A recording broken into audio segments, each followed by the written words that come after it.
Oi, oi, preciosa! Seja bem-vinda a mais um vídeo por aqui. Você, mamãe atípica, né? No vídeo de hoje eu vou compartilhar com vocês coisas que eu achava que sabia, conhecia minhas filhas por completo, relacionada a tudo. Só que com o decorrer do tempo, dos dias, dos meses, né? Pra você que tem um filho diferente, especial, com o decorrer do tempo, de acordo com que eles vão crescendo, a gente vai identificando alguns comportamentos sinais, né? E comigo foi assim, tá? No caso são duas, né? Então, a mais nova foi assim, com pouco tempo eu já comecei a perceber alguns sinais, né? E já a segunda já demorou, né? Pra me perceber, já depois de um pouquinho mais grande que eu fui me atentando aos sinais, né? Então, no vídeo de hoje, eu vou compartilhar com vocês tudo em detalhe, tá? Preciosas, primeiramente, eu vou compartilhar com vocês os sinais, né, que eu fui percebendo de acordo com o tempo, tá? Como a minha são duas filhas, vou contar o relato de cada uma como foi, tá?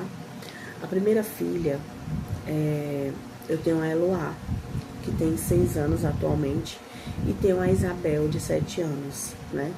A Eloá, ela foi diagnosticada com TDAH há mais ou menos 8 meses, tá? Mas, antes dela ser diagnosticada, eu como mãe, algumas pessoas da minha família, né? Até a minha mãe, assim, relatava por diversas vezes, né? Que ela era uma criança muito agitada, muito assim, sabe? Aquela criança assim que não para. Lógico que a criança não para, né? Só que você percebe que é uma inquietação fora do normal. Você já sente, né? Como mãe, né? Eu como mãe sentia isso. Percebia que todas as crianças por onde eu ia, né? Participava de alguns eventos com ela. Eu percebia que ela era diferente das outras crianças. Por conta que ela tinha uma inquietação que não era normal. E mudança de comportamento, de personalidade, assim, era uma mistura envolvida, sabe? Meninas, desculpa que eu tô com a virose, tá?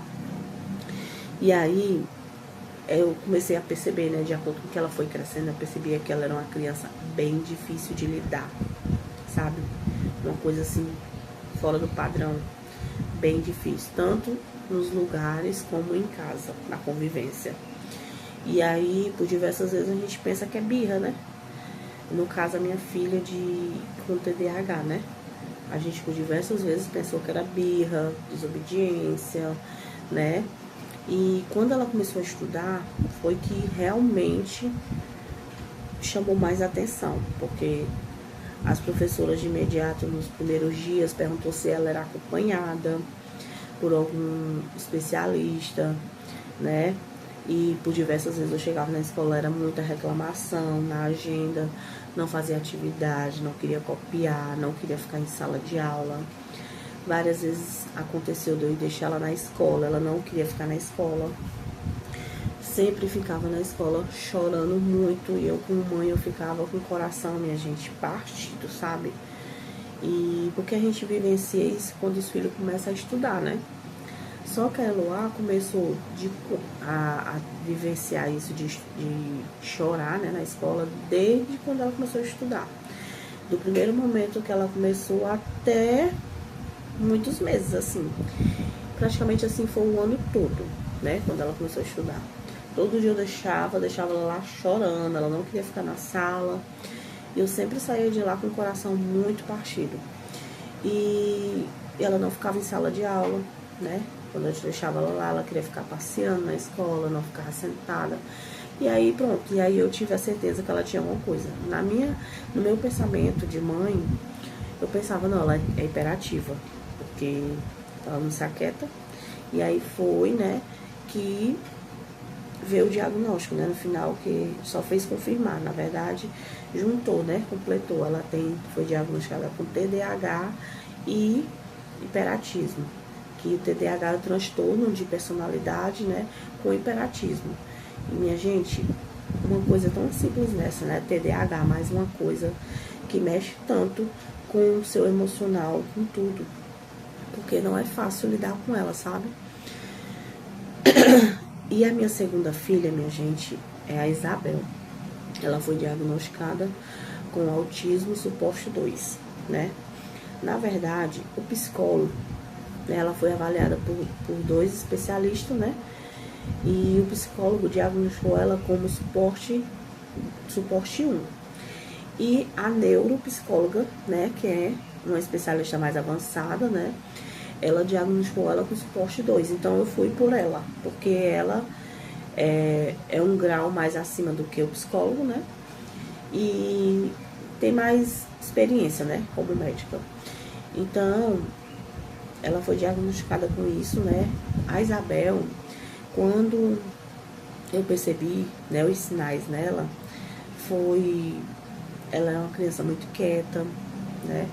Não brincava com as outras crianças quando a gente saía, não falava, muito tímida, assim, ao extremo. Se eu fosse pra casa da minha mãe, a gente sentasse um pouquinho na calçada, ela não ficava na calçada, ela ficava lá dentro, sozinha, isolada. E muito sensível, ela é uma criança muito sensível, extremamente sensível, né? Com mais ou menos assim, com 5 anos de idade, ela já foi apresentando esses sinais de ansiedade e sensibilidade. Ela teve uma crise de ansiedade de roer muito as unhas. Ela roía a unha, minha gente, que ficava assim, carne viva. A gente teve que conversar bastante com ela, pressionar, assim, porque até então a gente não sabia do diagnóstico, né, ainda. E a gente teve que conversar muito com ela para ela parar com isso, né, de estar roendo a unha. Quando ela tinha momentos de crise, de ou algum estresse, ou alguma chateação, ela se isolava no quarto dela, se escondia de trás da cortina, se trancava no quarto, ou então deitava dentro da rede dela, né, e ficava isolada. Não compartilhava sentimentos, não se defendia, sabe? Uma criança assim, altamente sem defesa nenhuma, mas muito sensível. Então, ela não tinha seletividade de alimentação, né? Tem criança autista que tem seletividade com alimentos. Ela não tem. Alguns alimentos ela não come, mas ela, graças a Deus, ela come muito bem. Legumes, verdura, ela come muito bem nisso aí. Mas ela tem esse outro lado, né? Que ela é muito sensível, ansiosa, não se defende, sabe? Não compartilha sentimento, não se relaciona com os amiguinhos onde vai. E aí, depois do diagnóstico veio, a gente junta assim o quebra-cabeça, sabe? A gente, meio que a mãe e o pai, né, a família vai aceitando. Porque a gente, depois que a gente sabe do diagnóstico, gente, abre assim a nossa mente de uma forma que nem a gente entende. Então, foi assim comigo, tá? E a Isabel também tem muita dificuldade na escola, no aprendizado. Ela sabe de muita coisa, ela sabe as cores, sabe letrinhas, sabe escrever, desenha extremamente bem. Ela ama desenhar, montar quebra-cabeça, brincar com esses jogos assim, né? E então, ela tem muita dificuldade na leitura. Ela tem 7 anos, vai fazer 8 agora em abril e ela não sabe ler, minha gente. Então, a neuro falou, né, que por conta disso ela era suporte 2, né, pela idade dela. Ela não sabia ler ainda, era pra ela saber ler, ela tá na 2ª série. Então, eu como mãe, eu fico muito preocupada, né, minha gente? A gente fica com receio, não sei. E foi assim a descoberta, né, da Isabel. No início eu achei que ela tinha só ansiedade. A gente achava que ela tinha só ansiedade. A gente nunca imaginou que ela ia ter autismo. Porque tem muitas crianças que a gente olha e acha que é uma criança normal, né? Mas aí, com o decorrer do tempo, a criança vai crescendo, ela vai mostrando alguns sinais de comportamento. Com uns 6 anos, ela demonstrou comportamento de se incomodar com barulho, né? Eu levei ela para o aniversário e tinha muito barulho. E ela se incomodou muito, chorou muito. Então, foi assim que a gente vai juntando os quebra-cabeça, sabe? E é isso, minha gente. Foi assim que a gente descobriu o diagnóstico das meninas. A gente foi desconfiando, tá? E aí, meninas, depois que a gente descobre o diagnóstico, né? A gente fica como mãe com aquele medo, receio, um sentimento assim, meio diferente. Só quem é mãe atípica, que já é atípico, ou então tá fazendo descobertas ainda, vai entender qual é esse sentimento. Eu não sei explicar que sentimento é esse, mas é uma coisa bem estranha, sabe? E a gente, depois de diagnóstico, a gente tem muito medo, né? A gente fica com muito receio, a gente fica preocupado com o futuro, como é que vai ser o futuro deles, né? A gente pensa em tudo. Então, é um momento assim bem sensível, né, pra gente como mãe atípica. A gente quer dar o melhor para eles, né? Principalmente para minha filha que tem dificuldade na escola.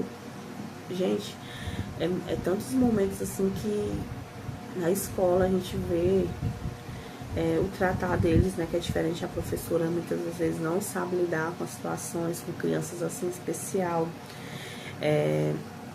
Ela chega muitas vezes em casa, né, Isabel, relatando: mãe, eu não consegui escrever a palavrinha que a tia me mandou, eu não consegui responder a atividade, eu não consegui ver isso, eu não consegui concluir isso, e eu não brinquei no recreio, eu fiquei sentadinha.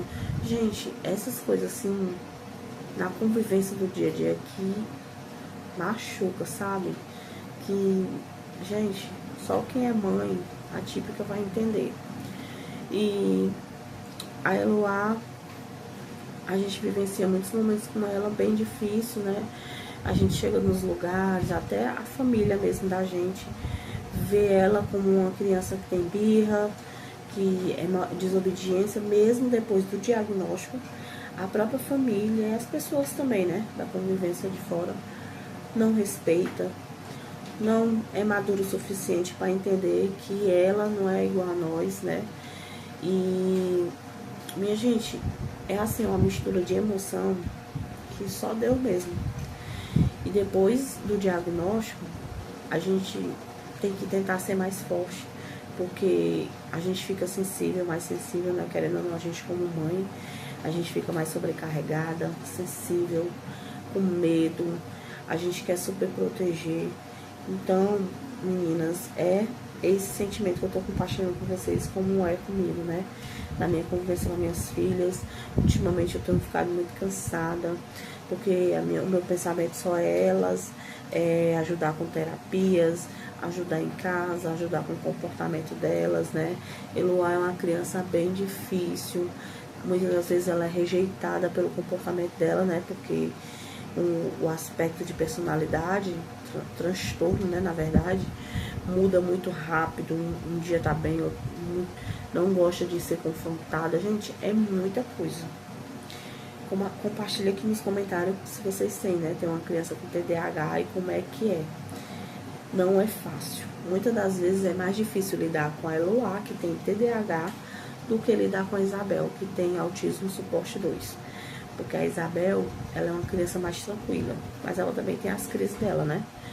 Mas ela é bem difícil, sabe, minha gente? Então, a gente como mãe, a gente sente, né? Essa insegurança, esse medo, é dúvida, gente, é tudo. Então, só Deus mesmo, né? E muitas das vezes, né, os especialistas falam: mãe, procure ajuda para você também com psicólogo, para te ajudar, porque você como mãe vai precisar nesse momento. A gente como mãe, a gente precisa também de cuidados, né? Porque, querendo ou não, a mãe é atingida. Porque é um momento bem difícil, né, minha gente? E a gente sabe que depois que nossos filhos são diagnosticados, a gente sabe que eles vão depender da gente para sempre, dependendo de cada um grau aí, né? Não sei. Sempre a gente vai ter que estar auxiliando, orientando, cuidando mais do que normal, né?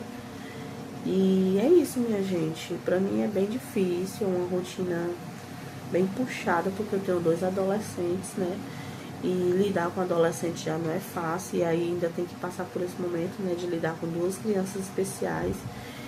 Então é isso, minha gente. Mas eu sou grata a Deus, né, por ele ter me dado essa missão de ser mãe atípica, porque a palavra de Deus diz, né, que ele dá o fardo conforme possamos suportar. Então, se ele me deu essa missão, eu entendo que eu vou suportar todo o processo.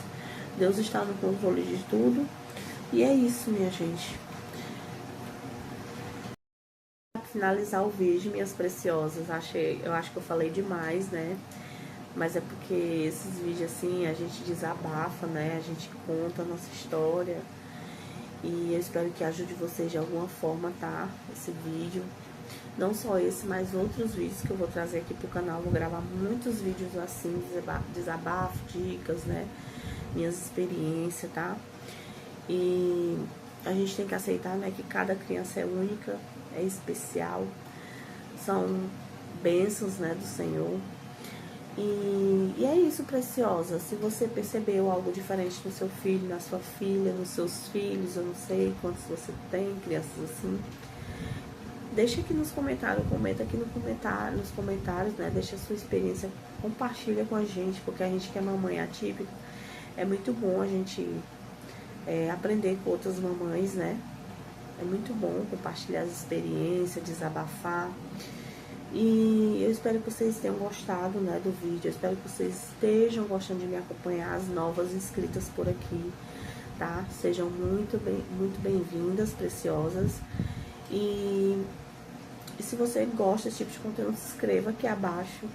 Deixa o seu joinha, né, para ajudar o canal a alcançar mais mamães atípicas, né? Ajudar elas de alguma forma com esses meus desabafos, experiência. E ativa o sininho, né, das notificações. E vou deixar as minhas redes sociais passando aqui na telinha, tá? Eu tenho um perfil no TikTok, no Kawaii e no Instagram, tá? Vou deixar aqui se por acaso você se sentir o desejo de me acompanhar por lá também. Você será muito bem-vinda. E é isso, preciosas. Vou finalizar o vídeo por aqui. E que cada um de vocês fiquem com Deus. Força, tá? Que vai dar tudo certo, preciosas. E até o próximo vídeo.